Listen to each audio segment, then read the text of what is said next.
हालांकि राज्य पुलिस प्रशासन महिलाओं के खिलाफ हिंसा की घटनाओं में हमेशा व्यस्त रहता है, लेकिन असल में कुछ नहीं किया जा रहा है।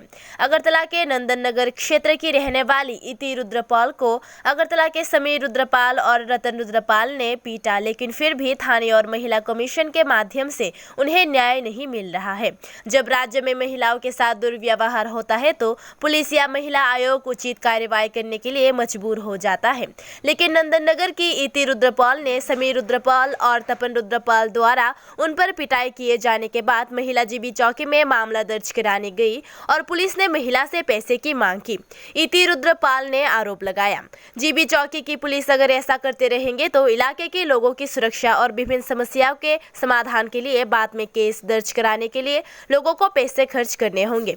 इति रुद्रपाल ने बताया कि ये पता नहीं है कि राज्य के किसी अन्य थाने में ऐसी घटनाएं हुई या नहीं, लेकिन उनसे थाने पर केस दर्ज कराने के लिए पैसे मांगे गए थे। হেরে শাড়ির কলার ধরে নিয়ে দ্রিমটা উড়ানে ফেলাইছে, সেলু ধরে ফেলাইছে। এবারে তাই বাবু গিয়ে আমার হাজবেন্ডে গিয়ে ধরার পরে হেরে যতটুকু ফারে ঘুষাইছে বুয়ে পিঠে ঘুষানির পরে আমি গিয়ে ধরতে পারে হ্যাঁ আমার একটা ঘুষি দিছে দিয়ে মানে আমার কিভাবে ফেলাইছে উড়াই মানে কিতা কম ওখানে আমার সারা শরীর ব্যথা। আমি খুশার লিগে ডাক্তার দিয়ে দিন না, কালকে আমার প্রায় 1000 টাকার উপরে গেছে। আমি জিবি ডাক্তার দিয়েছি, আমার কইছে এডমিট করতাম আমি। এরপরে হ্যাঁ আমার উশৃঙ্খলা বহাবের তো আমি বলে নদীর বাসা করছি আমার ঘরে, আমি বলে বেড়া রাখি, আমি বলে বেড়া বহাইলেই করো হ্যাঁ মানে হ্যাঁ মুয়া মানে যা আইছে হ্যাঁ আমার কইছে।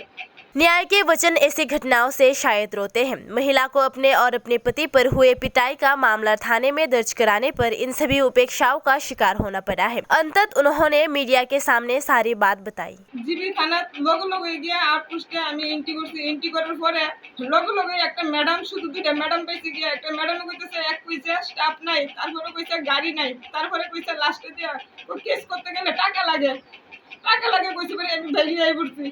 আমি টাকা কইতে দিব, টাকা নাই চলো যাই যা।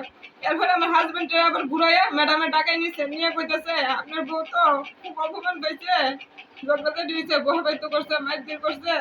তো এক কাজ করেন, কালকে আপনারা বড়বাবুর লগে আইয়া সকাল 10টার সময় কথা বলবেন।